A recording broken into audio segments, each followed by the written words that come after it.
back to another edition of Cover One, the podcast. I am your host, Eric Turner. I am joined today by Kevin Massari and John Vinson. We are going to recap this week's first four practices of training camp down at St. John Fisher, my alma mater. This has been an exciting 4 days. Football's back, and it's just exciting because football's back, but it's also an exciting time for us now that we have media passes. Under Grandstand Sports Network, we are there at practice just about every day and trying to cover the team in a different way than what you're used to. So Kevin, you were there for two of the practices this week, so kind of give me your first impressions of camp under Sean McDermott, the facilities, the media. Give me your overall reactions as your first time, kind of covering the team from a media perspective. Yeah, absolutely. So being down on the field, you get like a real rush and a real sense of activity on what's going on with players. One of the biggest things I'm able to pick up is a lot of verbal things that you don't see or you can't hear from the stands. Just their interactions with coaches. One of the coolest experiences I got to see was LaShawn McCoy talking to Brandon Beane, asking him questions about Carolina and if they played a lot of man coverage, and just asking like basic, really small level questions, but things that I'm able to pick up on and jot down that, you can't pick up from the stand. And actually a lot of media members miss out on some of those small time conversations. But to me, our franchise running back talking to our general manager is interesting. So I'm going to pick up those conversations because they don't happen a lot. I've noticed a high level of intensity, and I know this has probably been covered on, pretty much by anyone that's been there. They're spraying in between drills. They're lining up. They're doing quick bang things. First team's in, second team's in, third team's in, just on a snap. I would say it's as crisp as I've seen day one and day two practices since I've been a young kid coming to camp and watching from the stands. But, Sean McDermott's running a clean ship. Rick Dennison's really there installing plays. When he was at the podium and I got to cover it, basically was said, we're able to install the plays we want. I don't know if you guys can pick this up, but, we're really able to run the intensity levels we want. We're installing the screen plays. That's what I've noticed a lot of. Dennison's been doing tight end screens, running back screens, wide receiver bubble screens. A lot of screens. They had a whole segment, and for a segment for them, it's like 5 to 10 minutes, but it was a whole segment on getting every single player on the offensive screen pass, including backup tight ends, backup running backs. Your fifth receivers were getting screens. They were putting Walt Powell in screen formations. So just being able to pick up those little things that you don't necessarily see what's going on from the stand, and you can't really hear. So if I can hear Rick yell something out to a player, I can get a grasp on it. Special teams is another one I'm able to really tell about. Like Andre Holmes is pretty much a shoo-in on every single special teams unit. He's our number one gunner. Just a lot of things that I'm able to cover that I wouldn't be able to cover just by someone else's recap in the media. So the feel around the media, they're kind of over training camp based on my gatherings. A lot of the guys around, they've been doing this for a while. It's been 17 years of the same over and over coach rotation, and they want to see it before they believe it, definitely. So they're more in a wait and see approach with, they don't want to cover it too in-depthly and, write about Rod Streater and have it not matter. They're sick of that happening. They're just kind of there going through the motions. So it gives, other opportunities for us and others to really cover some of the detailed information that, isn't being given out besides, Ramon Humber's playing with the ones. Like, okay, great. But is there anything else there? Or there's any additional details that, can be said about what the defense is doing? And, that's the kind of stuff that they're missing and we're able to fill in. Right. And so you said that the pace, the tempo of practices are a lot different under Sean McDermott. I mean, do you see the coaching staff, their approach to the game when they're doing individual time, when they're, doing 11 on 11s? Do you see any differences between this staff and, Rex Ryan's staff? I mean, you don't have to throw anyone under the bus or anything like that. Right. But I mean, do you see a difference? Because that was a story coming in with the staff. There are a lot more teachers, supposedly. Yeah. Do you find that to be true? Absolutely. It's no question different. I haven't seen the defense react. I watch, the coaches stop plays and, install something that, none of us can really hear from the sideline. And then they go back full speed and they do something just a tiny bit different. And I've never really seen that before. I've seen them kind of go to the next play and pull people off the field and kind of slowly go through the motions. But if they don't like something, they make them run it again. They make them run it back and they make them tweak it. And the guys are buying in. Actually, to be honest, I've never really seen, the starting units, care so much about making tweaks and changes and going at drills full speed. Okay. What about McDermott? I mean, is he more hands-on on either side of the ball? Is he letting his coordinators kind of run the show? I would say he's letting his coordinators run the show. I wouldn't call him not hands-on. I would call him kind of more in the middle.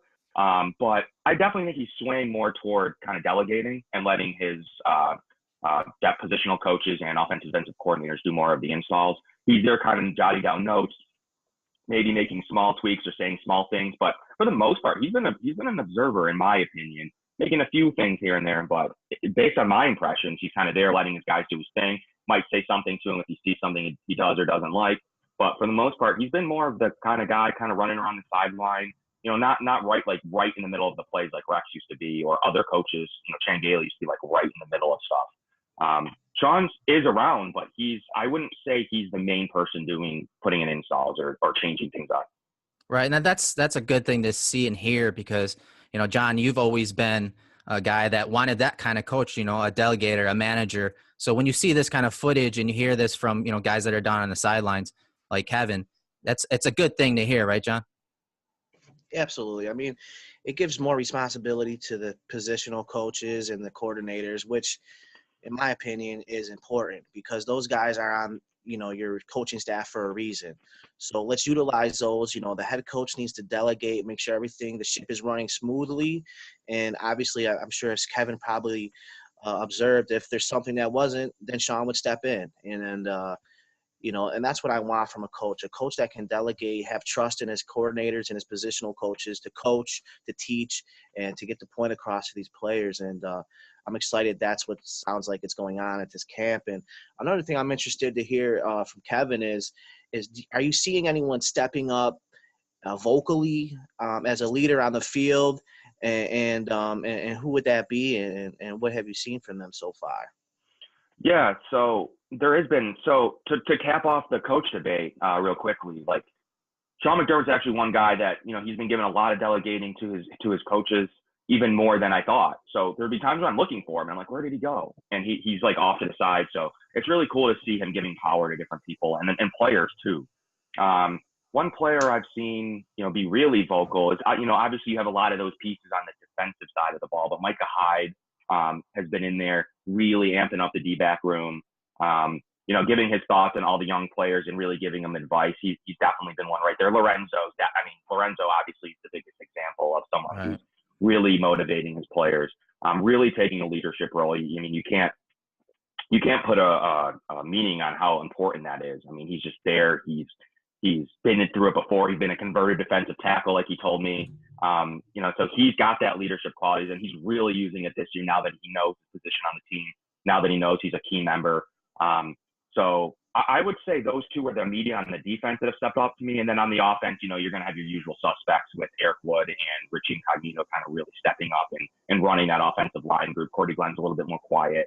And you're going to gather, like, Shady's always very vocal. He's always, trying to get the most out of his guys and goofing around and talking with Micah about some college thing that they were talking, like they were bantering back in college days. About, they played, I believe, Shady's last season. Pittsburgh played Iowa, and Pittsburgh, I think, beat them. It was a close game, but Shady, I don't think he crossed 100 yards. I have to go back. I looked at it yesterday, but he did have, I think he had like 10 or 11 carries for 70, 80 yards, something like that. But I think Pittsburgh did pull it out at the end. So yeah, he was talking some smack.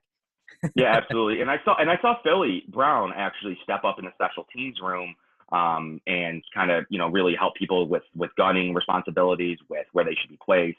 And back, he was one of the people in the punt return rotation, as well as early on in practice, at least. He was making some big catches from the slot, coming over the middle, hitting those 7 to 9 yard passes. And to me was easily in the top 4. Awesome. So to kind of recap, before we get too ahead of ourselves, we're gonna recap the week and then kind of recap today because the final practice today was this morning. So Kevin, kind of give the listeners an idea of the schedule when you go and show up as a media personnel with credentials. Sure. What's the schedule? What area are you in? Where are you guys going? What's it like? So you're getting there. You're basically going to a restricted area where the press conferences are held. kind of near a WGR booth, right there on the side. So you have to walk through, security professionals to get into the press conference area where it starts off for you. So you're there, whoever's talking for the day. One of my days was just Rick Dennison. So we were only there a few minutes early and picking up that interview. Right from there, you're already in the restricted area of the field. So from there, you kind of go around the stadium and you're right there on the field. You're right there with players coming out of the locker room. You're right there with general managers and executives. I got to see the Pulas. I've gotten to hang out with Russ Brandon at one point. I shook his hand and, introduced ourselves and where we're from.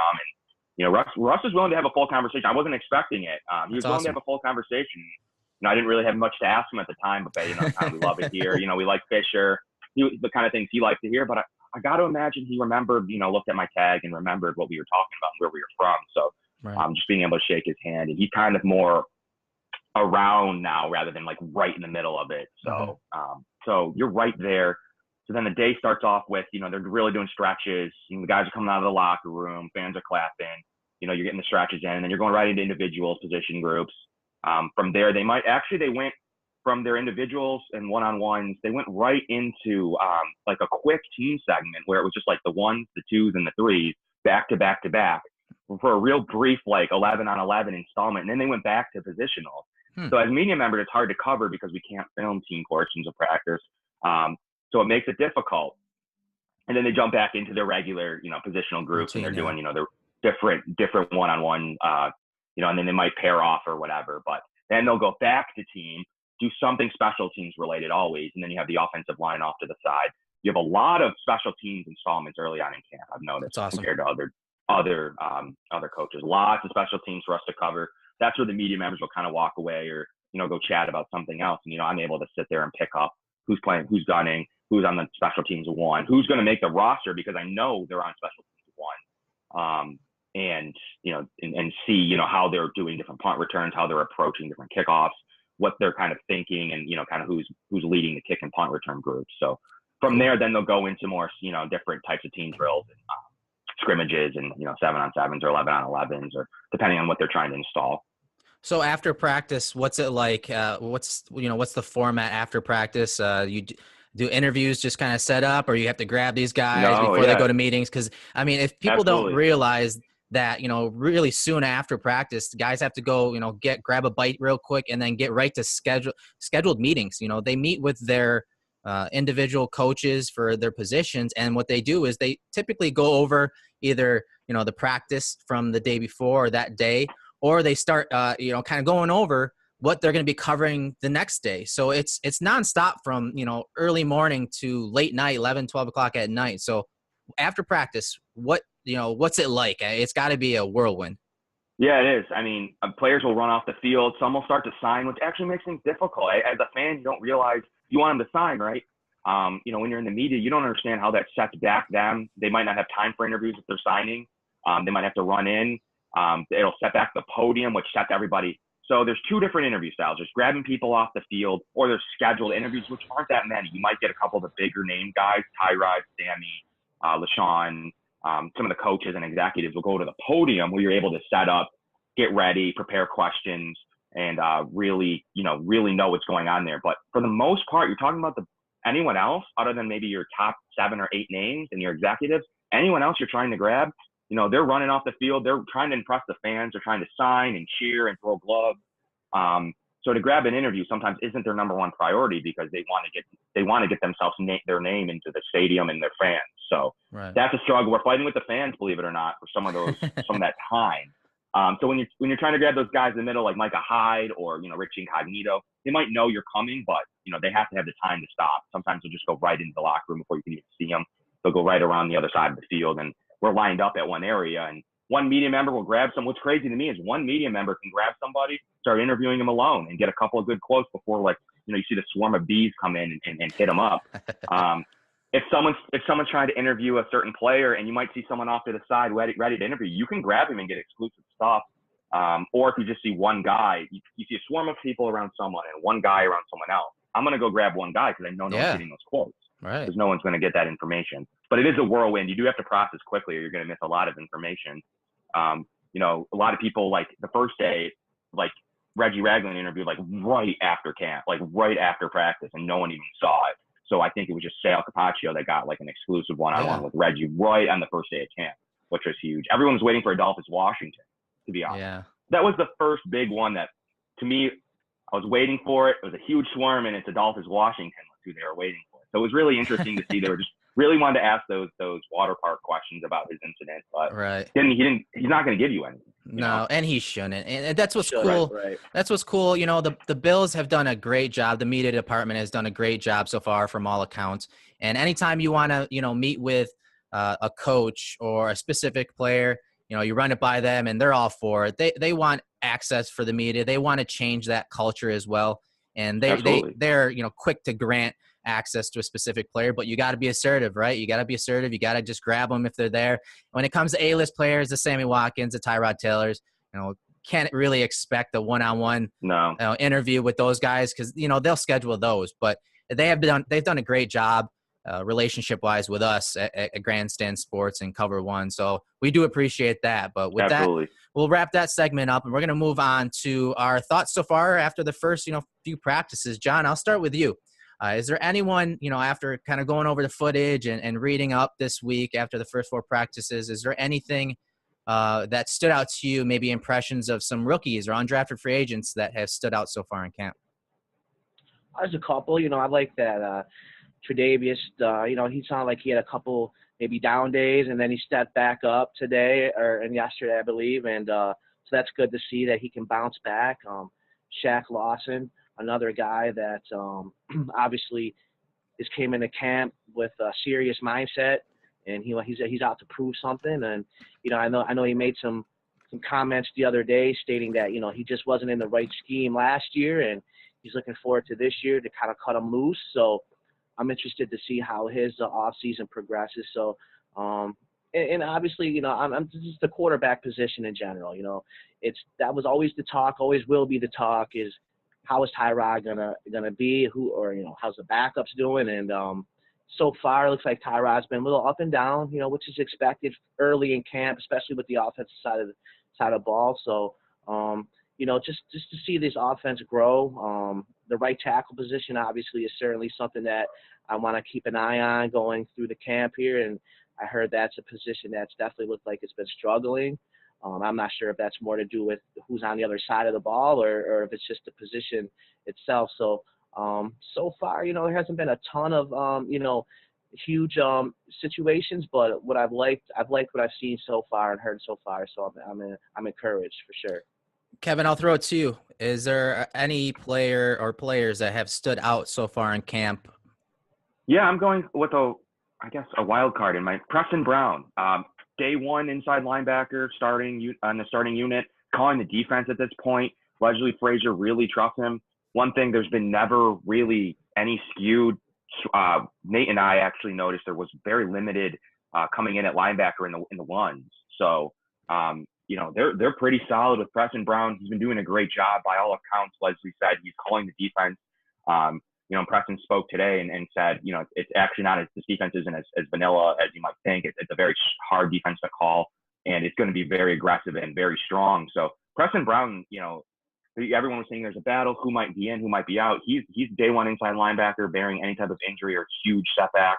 And, you know, to me, he's been impressive to running the defense and putting the defense in really as good of early shape as I've seen. So Preston Brown's been real standout there in the inside linebacker position, and I don't really see anyone taking it from him. Really? So you don't think Ragland will make up that ground? No. Because in the offseason, all talks were that, you know, McDermott loved Reggie Ragland, you know, likened him to Kuechly as far as communications on the field, but, you know, kind of fell by the wayside that Preston was taking reps all offseason with the ones while Reggie was recovering. And so to hear that Preston is still, you know, manning that middle and he looks that good and is calling the plays, I don't think it should be too surprising, but you don't think that Ragland can as of right now, can't seize that position eventually? Bearing injury or major problems with installs or calling plays in preseason games, which everyone has to continue to earn it. No, I don't. I don't see Ragland taking that inside linebacker role. I see him probably competing the most with Lorenzo at strong. Has he been taking reps there? A little bit. Yeah. Nothing of note. Nothing I can really note there. But I have seen him step over into strong side in traditional 4-3 fronts. How Mm-hmm. they've been running their first team is Lorenzo's playing more of an over 4-3 Okay. over front, Okay. and Nate and I were like, wow, we're rushing 5 people. They're just not even really blitzing, even though it'd be considered a blitz. They're rushing a fifth man right off the edge, and they might drop someone or they might all go. It's really interesting that they're having 3 pass rushers at a time. That's kind of the defense I've been noting with the number ones, and that's what they like Lorenzo for. Right. Maybe he has an opportunity to maybe compete at will. I don't know what's going to happen with Ragland, but I do think McDermott thinks very highly of him. I do think you see him in the starting unit. I'm just not sure where quite yet. That's great. You made a great point about Lorenzo when they're in their over fronts, because that's something we talked about all offseason, right, guys? We have that Thomas Davis type, because Thomas Davis was one of the top 5 blitzers from the outside linebacker position last season. And so to have a guy like Alexander that versatile, that when they're in an over front, he can rush the passer and maybe in zone blitz calls have that defensive end drop, which they did a lot in Carolina as well. So that's definitely that kind of falls in line with what we expected, right, John? Absolutely. I mean, yeah, I think Lorenzo is one of our better pass rushers. I mean, he proved it last year, 12-plus sacks. And anytime you can get a guy like that on the field rushing the passer is a plus. So, we haven't seen him as much in coverage as maybe we will this year. So what we do know from him for sure is that he's an outstanding pass rusher. So why not keep him in a role like that where he can continue to rush the passer? And I mean, from all accounts, from when he did drop back, he was successful there too. So I like that idea, rushing him, and anytime we can get him after the quarterback is a good thing. Definitely. Kevin, so talk about rushing the passer. Shaq Sure. Lawson, we touched upon it. He looks great. You took some awesome footage of him walking into the stadium, and he looks thin, trim. He looks quick off the ball. One of the video clips from, I think it was BuffaloBills.com, was him versus Deion Dawkins, and he pretty much smoked him off the edge there with a nice stutter rush, and Dawkins' feet stalled. But what were your thoughts on Shaq so far after those 2 practices you saw him personally? Yeah, absolutely. So there was one of the first things I saw was him come out of the tunnel, and he was right there, and I was like, man, he looks great. He looks like a different player that we saw on the field last year. Immediately snapped a photo, and it went semi-viral. But he looks great. We got to grab him after that practice and talk to him a little bit about his shape and the way he was looking. He basically said he was playing 10 pounds with 10 pounds more fat last year. He's actually playing at a similar weight, but he's added on all that additional muscle. At camp, as everyone knows at this point, it's been no secret. He's been a terror. If he plays this season like he's been playing in the first 4 days of camp, you have a top 10 defensive end, no doubt about it. He's getting to the passer against any offensive lineman. He's causing disruption. If you're double teaming him, you're leaving other guys open, and you have Lorenzo coming off the other edge. There's been crazy pieces to this defense, and it's as good as I've ever seen this defensive line. And we've had some good defensive line. Right. And Shaq Lawson's the reason for that. Having the guy opposite, and we're not even talking about Jerry Hughes, who has his first step as always. Right. So you've seen Shaq Lawson primarily going forward. He hasn't dropped too often, right? He's been rushing the quarterback specifically. I have not personally seen him drop once. And I've actually seen, and we talked to Lorenzo after day 2 of practice, and he said, I haven't been dropping that much either. It's going to be expected of me to his belief, but at this point, he's been solely focusing on either run fits or rushing the passer. He has not been dropping into any sort of coverage and very often at all. Have you seen Lorenzo put his hand in the ground and rush from the defensive end position or defensive end alignment? Not yet, but they haven't done any sub packages really. Nothing. Yeah, of course. So I do think you'll see that in some of those, but no, not in base, not in 4-3 over, none of the fronts I've seen. But he's pretty much right there on the line in a 4-3 over, borderline with his hand on the ground. So not much different, but no, not at the defensive end position. Okay. John, what do you expect from Shaq Lawson this year? You think he's going to improve his obviously he'll improve his stats and whatnot, but what do you expect from his game this year? Yeah, I mean, he lost last year, right? I'll be honest. I mean, he lost the off season, so the conditioning part, he wasn't available for a lot of that, or pretty much all of that. They thrusted him into the season like 10 games in or what have you. So, he was behind the eight ball when it came to conditioning and things like that. So to have this full off season, being healthy, being able to lift in the gym and get his body in the NFL shape, I expect him to play like a first round draft pick, what we drafted him for. So, I mean, as long as the guys around him can stay healthy, because I know, Dareus being injured now a little bit, I mean, I'm sure that puts a little bit more pressure on him to be a little bit more creative with his pass rushing. But, as long as everyone stays healthy along that line could be back to the form it was when we had Jim Schwartz, 2-3 years ago now. And that's what we need, and that's what was successful. So that's why I was a little taken back when we didn't stick to that formula, which was working, albeit I get it, someone came in with a new scheme, but I expect Shaq to have a breakout year. So keep an eye on him as a player to watch, as a maybe bounce back year for the Bills for sure. Definitely. And the other big news from this week was that Marcel Dareus tweaked his hamstring and he missed practice yesterday, and I don't think he was in pads here today for day 4. So, Kevin, let me start off with you. What were the sentiments on the sidelines by the media? Obviously, this is another big story and a too easy one to run with, and of course they did. The media ran with it. So, what were the sentiments on the sideline when this news broke? I can tell you firsthand that they're trying to run stories that would grab clicks and would grab attention. They've noted one of the things the media is actually the most mad about, from my sense, is that there's been no stories compared to Rex Ryan and Doug Whaley years where they could grab anything they wanted, sure, and run with it. Dysfunction to injuries to really wherever they wanted to go with it.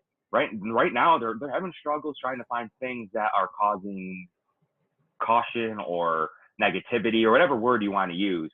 And they're grasping at straws to find that piece of information. And I've heard a media member basically say, it's been great the way that camp's been running, but we need storylines. I mean, we can't just have, covering scheme all the whole time. We need to have storylines. And, they grabbed that one with Dareus. And to me, he looks fine. He's walking around fine. He's on the bike. I would be shocked if it's more than another day or two. Okay. John, I know you're very critical of Dareus at times, and we should be, because we invested a lot in him. The Bills did. So what are your thoughts on him, being injured and missing at the 3rd and 4th day of camp?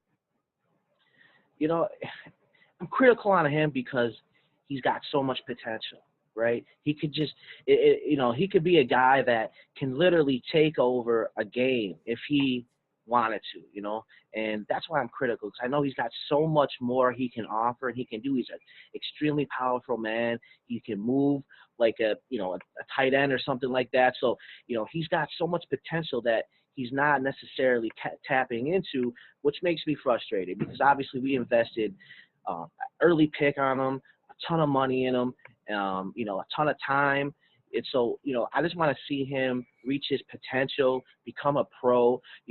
I don't know if this has any correlation with him, maybe not taking that month in between, mini camps and training camps serious, where he was working out to the best of his ability. So if indeed that's the case, where maybe he was not taking it enough serious still, because by all accounts, I think Kyle Williams mentioned it on one of the radio shows that this is the best he's seen Dareus coming into a camp. So that encouraged me. But then you get the news a day later. I don't know if he jinxed it or what have you, but that he pulls up with a hamstring. So, but it's good to hear that from Kevin, that it sounds like it's something minor, and that hopefully he'll be through that in a couple days. But if we can have him and maximize his potential, the team can literally. I mean, look what Vince Wilfork did for that defense. And I know they play similar. I mean, a little bit different of a scheme there, but. Right. I mean, he was the anchor to that team. And then you got to put a guy like Kyle next to him. I mean, how can you're not going to be able to run against them if you're playing, if you got those guys next to each other for a full season. So that's what I want to see for Dareus, a full season. But we'll make the Pro Bowl if he plays a full season. I'm going to guarantee that.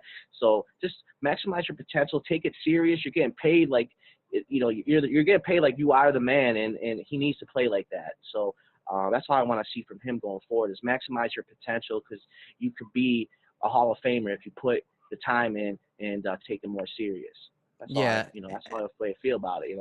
And I do think it's an easy story to grab considering his history. I do think that's another thing. Yeah, definitely. It's that low hanging fruit. So it's good to hear, Kev, that you're not worried quite yet. And again, it's the first week of camp. I mean, when you talk about off season workouts and stuff like that, all that's great. You could be in great shape, but when you get out to camp, when you get into that heat, when you get into this contact, it's a different game. And the next level is obviously game shape. So we're not there yet. It's the first week of camp. These soft tissue injuries are going to occur. Give it some time. Let's not overreact. Stay with the script, and things will be fine. Now, if this carries over, into the season, it's a different story, but let him rest. Let him, take his time and ease him back. We don't want to rush him back onto the field and keep this hamstring injury. No, definitely not. That's one of the worst injuries to have. It's so nagging, and it's just something you have to, you have to ice it. You got to heat it on a daily basis. So let him get better. And I think that let's not overreact this soon in camp. So with that said, that was kind of wrapping up the week, the first four practices. I do want to throw it down to Nate because practice just ended a couple hours ago, and Nate was on scene, obviously, doing some work with WGR, and he's actually on air right now. But he did throw us a little recap of today's practice, so listen in. All right, Nate Geary here live from training camp at St. John Fisher with a little update post-practice. We had some interesting camp battles kind of shake out today. We see some young players getting an opportunity, specifically at the linebacker position. Gerald Hodges, who has been playing the weak and strong side linebacker, mostly weak so far with the second string unit. Today we saw Matt Milano and Tanner Vallejo get opportunities to play the both strong and weak side on the second team, with Gerald Hodges moving down to the third team. So some interesting developments there. As we move forward, it'll be interesting to see what ends up happening with that position. I do like Hodges. I think that he really ultimately is the most talented player at the position. I think he should be fighting for a starting position, but as of right now, it appears he's going to be fighting for a depth position. So some of those young linebackers are certainly going to have an opportunity to outseed him and potentially make the team over Hodges. But we'll continue to kind of monitor that battle as we move forward. Moving on to the offensive side of the ball, kind of a difficult day, at least for Tyrod Taylor. He missed on a few throws during team session, wasn't super impressive, but then when they went to 7-on-7s, he looked a little bit better, and then during the last team session, he looked great. I thought he had a couple of great throws in a row to Zay Jones. Zay Jones really stood out to me today as well as a guy that's really starting to get it, pick up the offense, and start to get comfortable. In terms of the wide receiver today, other than Zay Jones and obviously Sammy Watkins, who's continuing to sort of progress and get that confidence back following his foot injury, I've been really, really disappointed, actually, with the depth of the wide receiver position. Andre Holmes has had a ton of difficulty bringing in very catchable balls. Obviously, with his big body, his big frame, his athleticism, it makes him an ideal fit for this offense and for their third or second wide receiver. However, he just has not been able to make the catches that are there. So that's worrisome. And really overall today, a lot of drops by the wide receivers. Philly Brown, Rod Streater, who I like, but hasn't really been able to put together a couple of great days in a row. I think that the 3, maybe 4, 5, and 6, if they decide to keep 6 receivers, are certainly up for grabs. And I haven't seen really anybody to this point make a concerted effort to turn the tides in their favor. So that'll do it for me here, live from training camp. Nate Geary, cover1.net. Make sure you follow me on Twitter at NateGearyWGR. Back to Eric. And that was Nate live from St. John Fisher. Thanks to Nate for that. But one of the stories of the day that was covered was Charles Clay. Charles Clay sat out today's practice along with Marcel Dareus. They both weren't in pads today. Ev, what are your initial thoughts on this injury update? I just think it's a maintenance day for Charles Clay. I don't really think there's anything there. One of the biggest storylines that even I've heard on the sideline is just this bringing up Charles Clay thing. Like, I don't think that people ever get over the amount of money he's making. They won't. It's weird. Is he overpaid? Probably. Does it really matter? No. We have $12.5 million in cap that we can roll over. Would you rather not have a starting tight end? I'm not really sure. He's a great run blocker. Catches 60 balls every year. I'm not sure what the problem is. The injuries are a little annoying, but he's played through them all. Has it affected him? Maybe a touch. Nothing of note, though. Like, it's really weird to the Charles Clay infatuation, certain media members. I don't see a problem there. I see him consistently getting open. I see him consistently at practice and at installs and right there with Tyrod as a safety valve. They were working him over the middle of the field in the first couple of days. I just don't see, and plus on his blocking ability, I just don't see the problem with it. I think he's probably making a couple $1 million too much, but why does that affect the media and the fans? It doesn't. If we were like up against it and we started cutting players today and we're like, we can't afford, okay, maybe there's a little argument there. But at this stage, and he restructured already to free up some of that bonus we took, taking a number 1 tight end, yeah, you're going to overpay a little bit. Look at Jack Doyle's contract. Right. I don't have any issues with him. He's actually one of my favorite players. He's one of the best interviews. He's one of the nicest guys. He signs forever for the fans. He's at practice on time. He's there early. I just think he's a solid number 1 tight end. Is he the best in the league? Probably not. Is he definitely a number 1 tight end, top 20 in the league? Yeah, absolutely. And you're getting a lot of different things from him. I mean, he's very versatile. I don't see the issues. I don't see the story. I really don't. And I'm glad we have him as a number 1 tight end because the position group behind him is awful. So right. Injuries aside, John, I mean, I know you're a pretty big fan of Clay and what he can do and how they should utilize him in Dennison's system. So what are your thoughts on this? Are you worried? Not at all. I mean, there was a report that came out, I believe, over the offseason that he may have some sort of a degenerative knee issue, and then obviously he has those back issues that pop up again. But like to Kevin's point, I mean, he rarely misses time, and if you got to give him a maintenance day here and there, that's okay. But especially in this system, I expect him, because they like to do a lot of rollouts, play action, things like that, and misdirection. So he is going to be open over the middle of the field a lot. And then with his ability with the ball in his hands, because we've seen it a few times last year, the Miami game comes to mind specifically where, I mean, once he had the ball in his hands, he was trucking guys. He was juking past guys. And I'm like, why are we not giving this guy the ball more often? And hopefully the coaching staff sees that and will utilize him more. So, to this be a story, like to Kevin's point again, the media is pulling for stuff to talk about. And I think this is just one of those things that, they're just trying to make it something bigger than what it is. And hopefully it's nothing to be too concerned with because I think we'll need him. And I think he'll be a big part of what we do this season.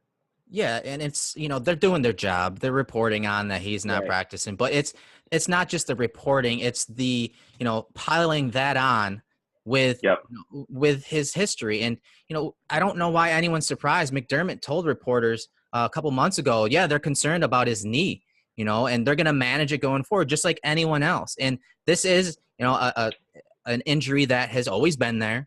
How many games did he miss last year? 1. I think it was the LA game because of the birth of his baby. I mean, he's one game. Yeah, he's always, and the team has always managed this injury. And whether it's getting worse or not, either way, giving him a day off in training camp, I don't see the big issue here. Because guess what? What matters is that he has his legs under him on Sundays. And that's what we need to get to. Training camp is one thing. Sundays are another. Let's not overreact to this story either because this is something that's always been there for Charles Clay. It's always been. Absolutely. And one thing I'll note is in his last 4 seasons, he's only missed 6 games. So that's going back to Miami. And you're talking about a game and a half a year. That's my sweet spot. If you're playing 14 to 15 games, you have no problems with me. I mean, that's a sweet spot. If you need a week before or after the bye, that's totally understand. These guys play real hard and for a long time. That is not injury history to me. All right. And plus, let's find out what's behind him too, right? Because I think we kind of know what Charles Clay is and what he can do. Let's see what O'Leary can really do in this system. Let's see what Logan Thomas can do in this system. Some of these other folks we brought in, and I think that's important too. Is maybe give Clay a day because obviously he does have some maintenance issues that we want to make sure we combat. But let's see what's behind him too, and give these guys a little extra reps, and maybe we can have a guy that's available if need be, if and when that time ever comes. So I don't have 0 issues at all with giving him a day, especially before a day off tomorrow, which gives him that extra rest, and I'll be ready to go come Tuesday. Right, and that did give reps to Logan Thomas. Supposedly he took first-team reps with the team this morning's practice. So what are your thoughts, Kev, on Logan Thomas? What do you think on him? We saw, even going back to day 1 and day 2, we saw Kroom and Logan Thomas taking snaps at the ones with Clay healthy over, actually, believe it or not, Logan Thomas over Nick O'Leary and some of the other guys there. Really? And yeah, absolutely. So I saw more Kroom and Thomas with the ones, even with Clay healthy, than I did Nick O'Leary, who was only in certain packages. Nick O'Leary was there a little bit, but only with certain things. They don't really view O'Leary as much of a receiving target, in my opinion, at this point. They are really working and splitting them out too, which was interesting. Kroom on day 1 of training camp was splitting out wide with the ones with different pass formations. So it was very interesting to see. He's got that kind of ability, and I'm on the screen for our viewers. You're going to see footage of Tyrod Taylor throwing to Logan Thomas, but Logan Thomas and Jason Kroom are both guys that are, super athletic. I mean, Jason Kroom, he played wide receiver. He went there to play wide receiver at Tennessee, but they converted him to tight end, because of his size. So to see those type of guys split out, that's a good thing, because that's something that, that can be built into the offense. And so if Clay were to miss games, you have guys that can come in and be athletic and still be a receiving threat. Because we know O'Leary can block. He showed that throughout last year that he can block. And he has a decent knowledge of coverages and how to find zone windows for his quarterback. But he's not the athletic freak that Logan Thomas or Jason Kroom are. No, absolutely. And jumping in real quickly, just to recap Tyrod interview, one of his favorite questions was getting asked about Logan Thomas and his involvement at Virginia Tech. And one of his favorite touchdowns actually was to Logan Thomas when Logan Thomas was playing receiver in an important game, and Tyrod Taylor threw him a touchdown. And I was wondering originally why Logan Thomas would make his conversion in Buffalo. Why would he, play tight end here? Like, why wouldn't he go with Matt Stafford or somewhere else where he's going to be in a pass offense that's going to get a lot of opportunities?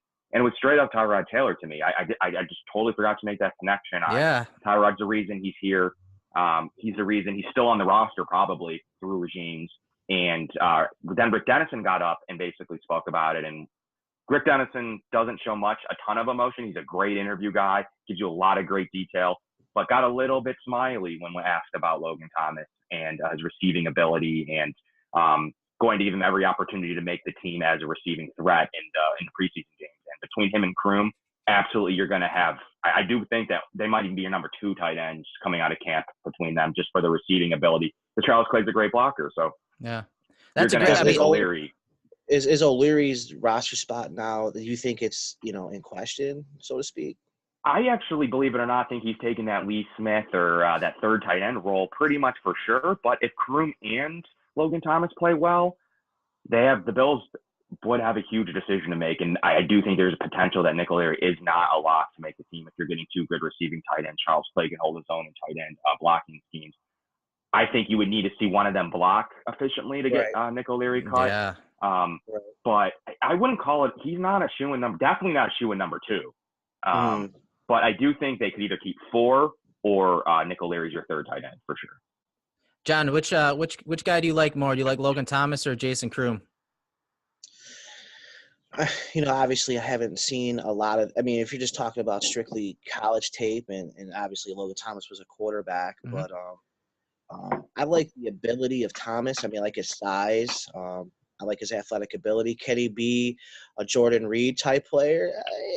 I don't know. Maybe he's not quite as quick on his feet with his elusiveness. But he doesn't move like that. Yeah, because I think he can body you and post you up maybe in the red zone.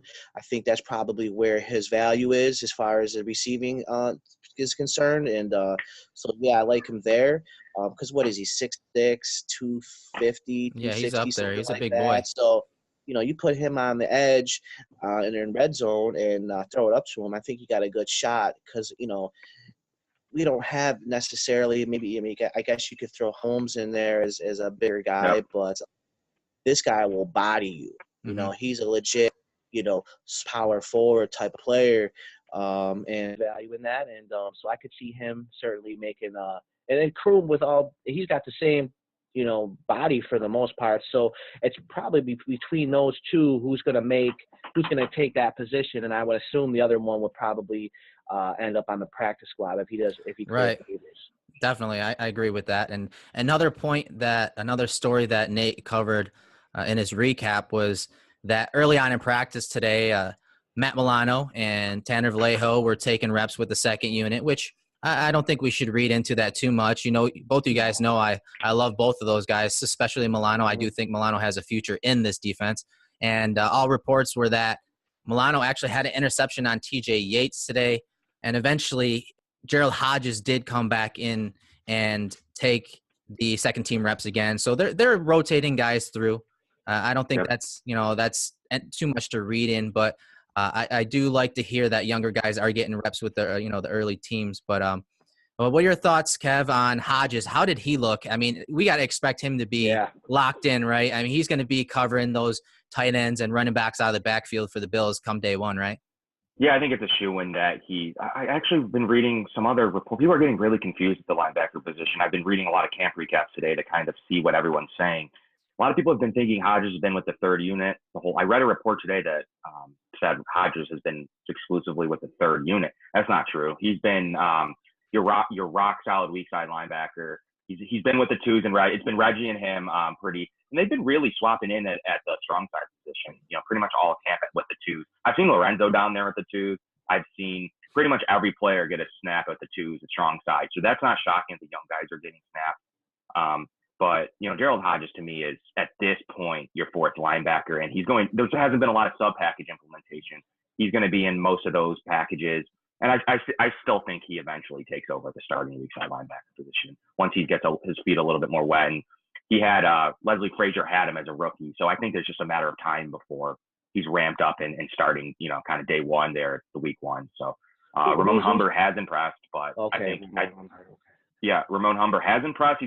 I've actually been looking for things to say about Humber that would make it a little bit more of an easy transition right into Hodges, but Humber's played well. He's picking up on the defense. They love him. I thought it was kind of like just kind of hogwash at the beginning when they were saying Humber's going to start, blah, blah, blah. Everyone has to earn their position. They love him. He's their day. He's been there for 4 straight practices. He's doing what they want. He's flying around the ball. He might have been one of our best veteran pickups at the end of last season. So, I really think that he's going to have a hard time fending off Gerald Hodges, but it's an interesting battle. It's way more interesting than I initially thought it would be. It's good.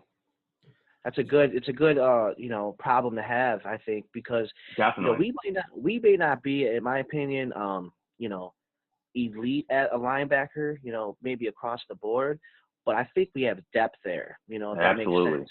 I think there is some quality players at our linebacker positions, which will ultimately make our special teams better. So I'm encouraged by our linebacking core. And, to see this weak side is really the main piece, I think, because like you said before, I don't think Preston's losing his job to Ragland, and Ragland just hasn't done enough yet to warrant that. And I think really the main, spot up for grabs is that weak side spot. And, I'm pulling for Hodges just because that's a guy that I wanted during the off season. Eric knows that. And so I'm pulling from him, and I think he can make some plays. So, but whoever it ends up being, let the best man win, and I'm all for it. Yeah, absolutely, and that's a rock solid unit. I mean, a lot of people that don't see the top end talent struggle to see how strong the linebacking unit is. It's eons better than the unit they put out last year. Besides Zach Brown, without question, in this scheme, it's in great shape. I see 3 different styles that you could go with, different starting units. Definitely. You could go with different sub packages. Between Vallejo and Milano, you have your young guys. Between Hodges and Preston, you have your veterans, and you have guys that fill in between, like, Lorenzo, and can do a lot of different things. That's a really good linebacking. Is any of them top 10 like we've talked about before, Eric? Probably not. Is it a really rock solid group with a ton of depth that you're cutting someone good? Absolutely. It is a rock solid group that if someone went down, you don't lose much behind it. Right. And, we may, even Humber starting right now, it doesn't mean too much, honestly, but he is a solid player. He's played in several schemes. He's smart, obviously put in his time on special teams, but he's very solid. He's quick. He does have an ability to blitz, which they did that a lot with him in New Orleans. So to see him kind of manning that will spot every once in a while, I'm not surprised that he's holding it down right now. But, I mean, I do fully expect Hodges to take that spot, especially – when, we're playing against pass-happy teams, because hands down, he's probably our best coverage linebacker. So I don't want people to be worried that he's not starting right now in camp, because honestly, he will eventually play a huge role for this team, I believe. Yeah, absolutely. Absolutely. There's no doubt about that. And Humber actually has, once again, he's a rock solid special teamer who's only missed like a game or two in the last 4 seasons total. He's been active every game.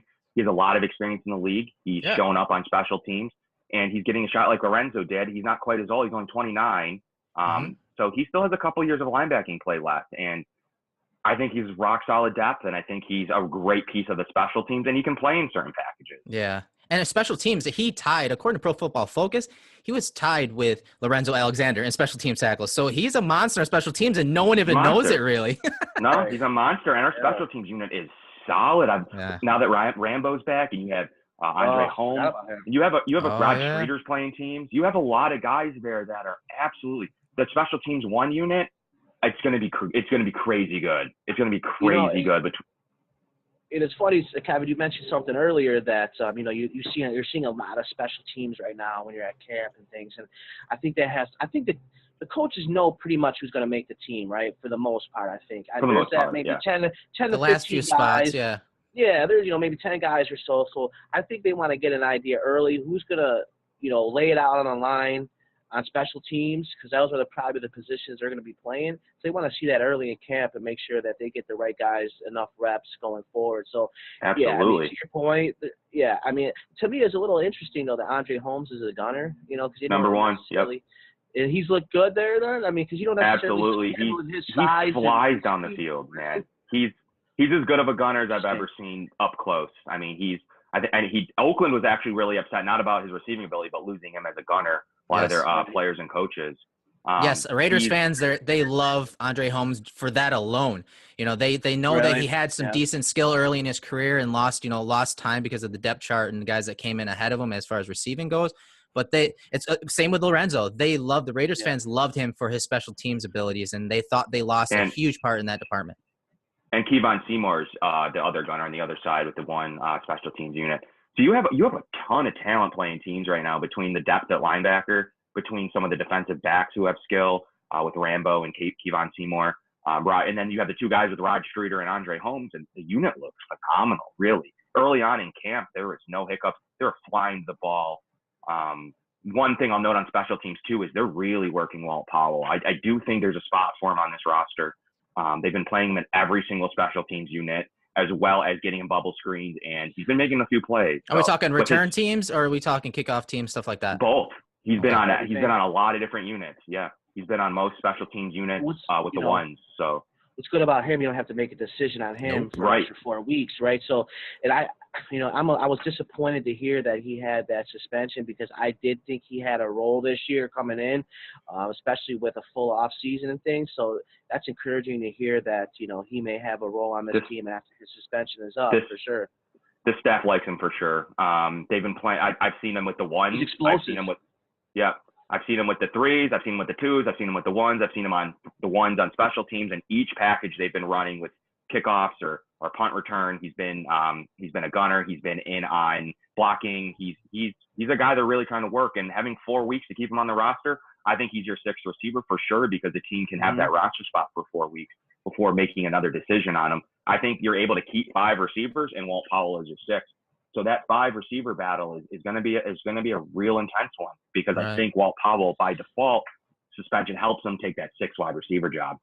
Right. And think about it, because, sorry, I got to cut you off, but to Nate's point on his segment there is that he hasn't seen a lot from the receivers thus far. Right. As far as he's seen a lot of drops and things like that. So does that make the coaching staff a little bit more willing to maybe reach out back to Quan, Mr. Bolden, and see, hey, we've had a couple days of practice. We might need you to come in here. Come back in.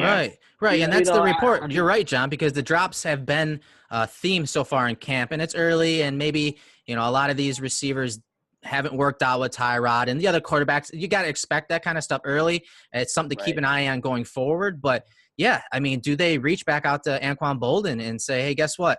We are still interested in you, because, coming into this season, it was, oh yeah, the top 3 receivers are locked in. That was a story. That was a number one argument against people from people that were against signing Anquan Bolden. And honestly, I didn't buy into it. I think we all agree that he is productive and can still be productive in the league. But so Kevin, with that story kind of going by the wayside now because of the issues that we've seen so far from the receiving core and the drops that we've heard of, where does Bolden stand in your eyes, and who do you think could step up to maybe take that spot? Because this seems wide open.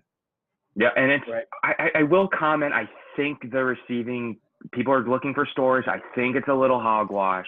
I was up close and personal with the receiving group 2 days in a row. Philly Brown catches everything.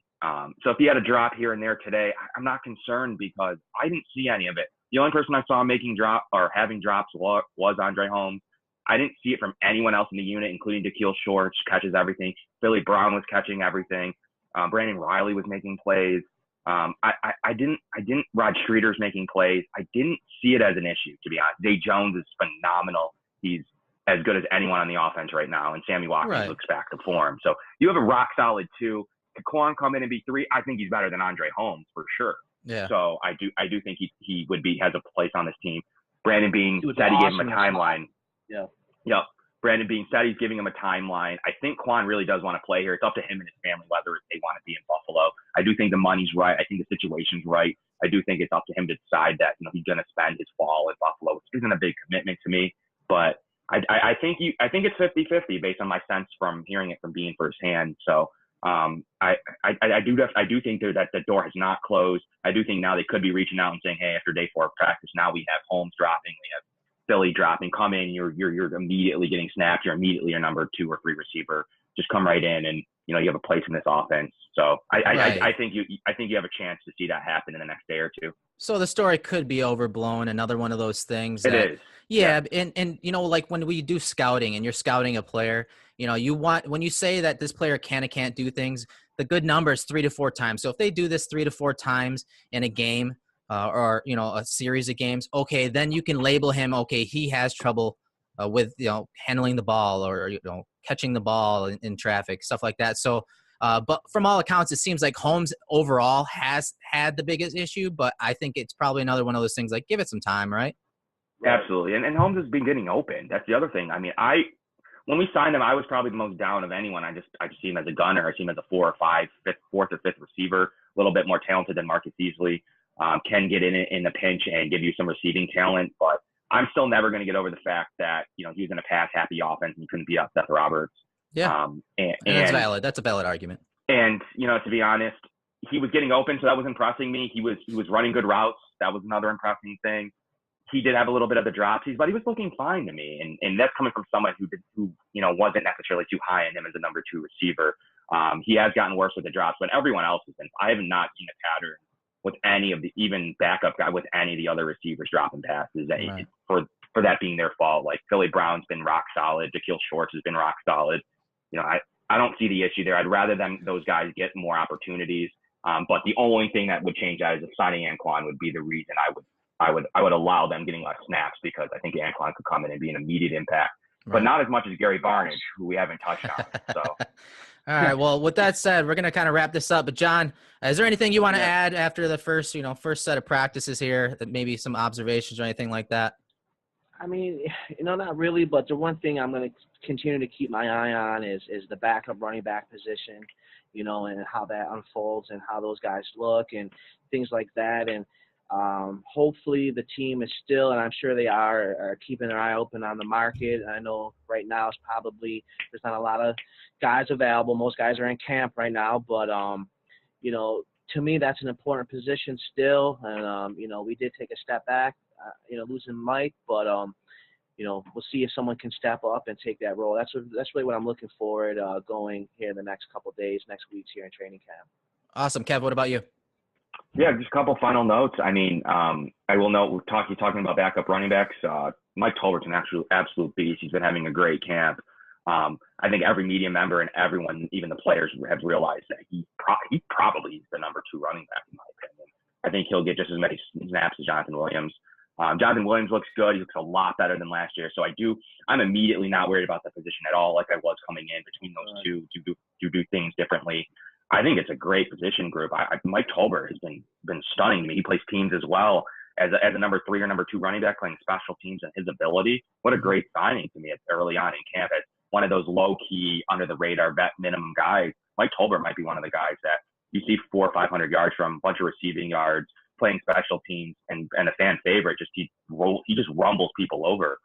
So between him, Jonathan Williams looking a lot leaner and a lot quicker, to be honest. And my guy Jordan Johnson, who I still think can sneak onto the roster in some capacity. You still hanging on to that one? You still hanging on to Johnson? I'm hanging on to him. I've lost a little hope because of how good Mike Tolbert's been. But if they do keep another running back in a running scheme, it's Jordan Johnson's better. He has more potential than Cedric O'Neal to me and Joe Bayard. So I do think that Jordan Johnson's the guy there. But I'll lastly give you a shout out to Dakeil Shorts, who I was watching specifically. And dude makes catches. I mean, he's all over the field. There isn't no doubt he's a practice squad guy for sure. Like 100%. We're going to want to sneak him onto the practice squad. That's if he doesn't make the roster. So I do think that if some of these guys continue to struggle, he could definitely sneak on the roster. He's picking up steam. I just don't think you can let him go to waivers at this point. Based on this is all based on how he shows out with the second and third teams in preseason. Yeah. And if he is able to show out in a game, but I think Dakeil Shorts is an early favorite as an undrafted free agent to make the roster. We're just gonna have to make. If we sign Bolden, though, that's where you lose Dakeil Shorts. So you gotta weigh that stuff. You know, is signing him gonna be for a year gonna be beneficial to putting Dakeil on waivers?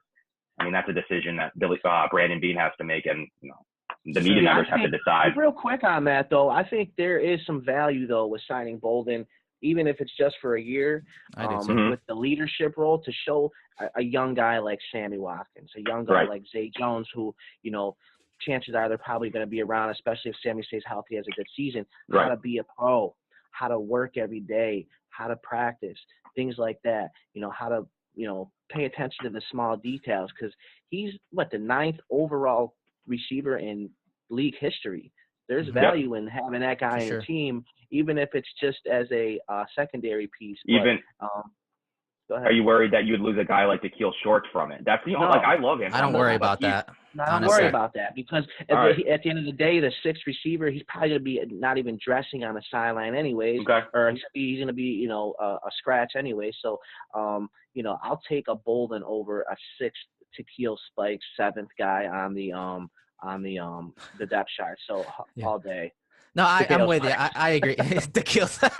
I like that. I like that little throwback to TKO. No, I would take Bolden all day over Shorts. I love Shorts. You know that. Everyone knows that. I scouted him. But Shorts for many years, though.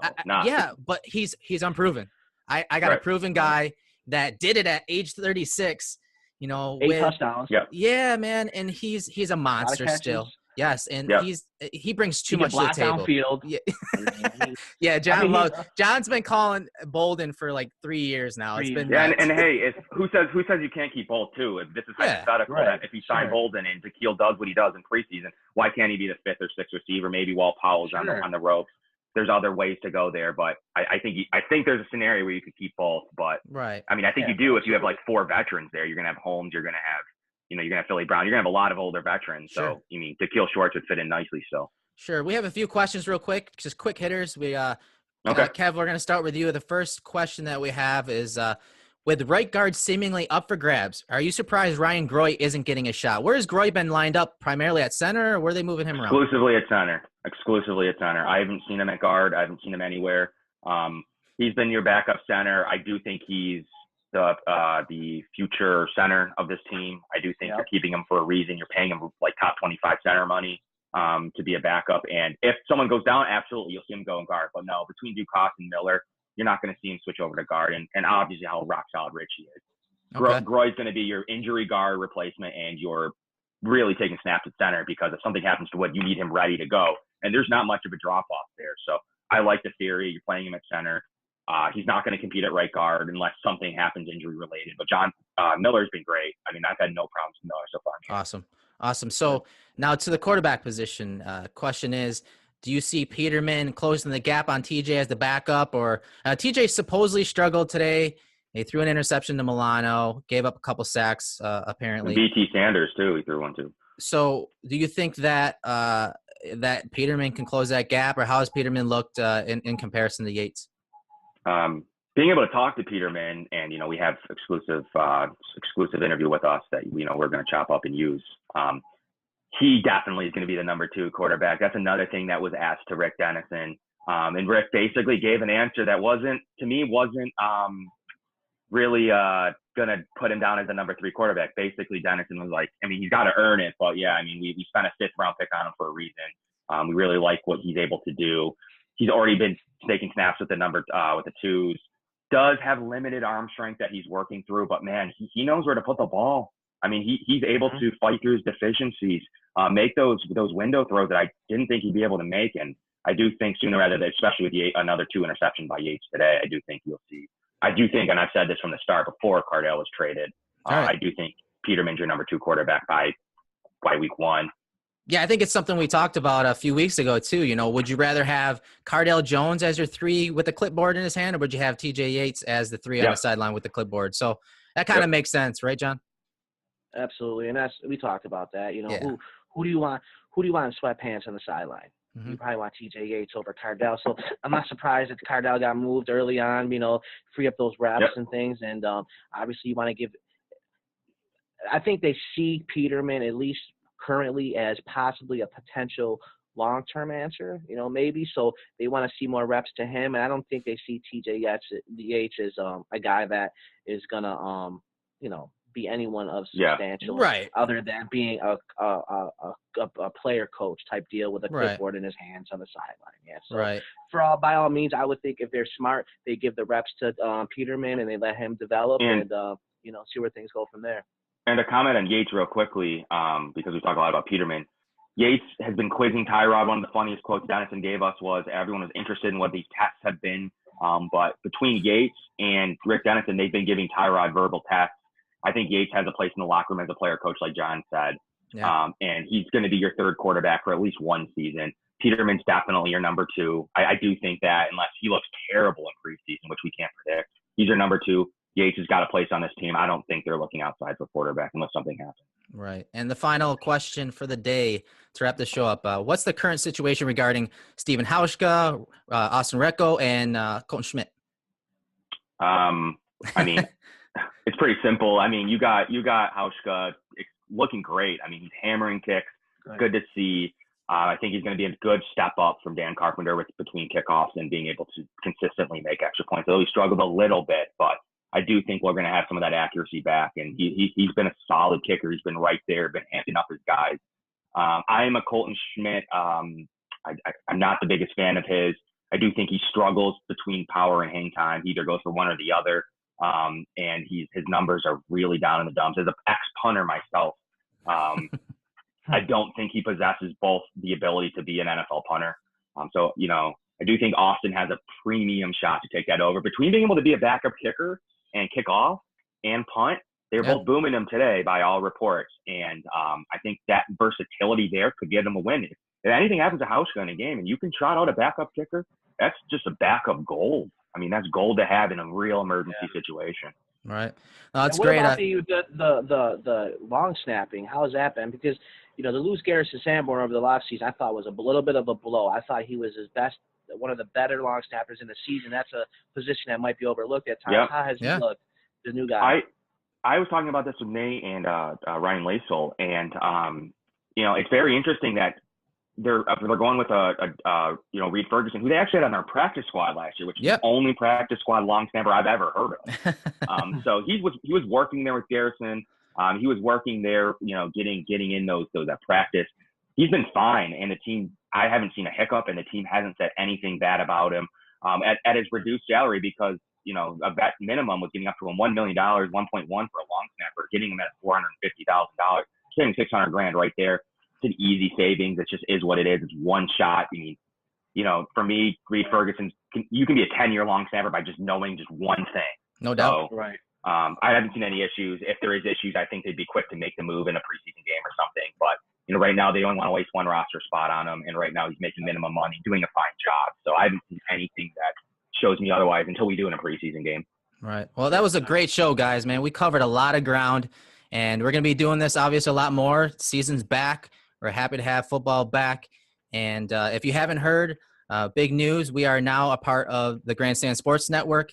That is a site that has right now currently 13 different brands, podcasts, contributors from all over the country. I mean, we have guys covering the Eagles. We have guys covering the draft. We have hockey podcasts, Boston Bruins, Vegas hockey podcast.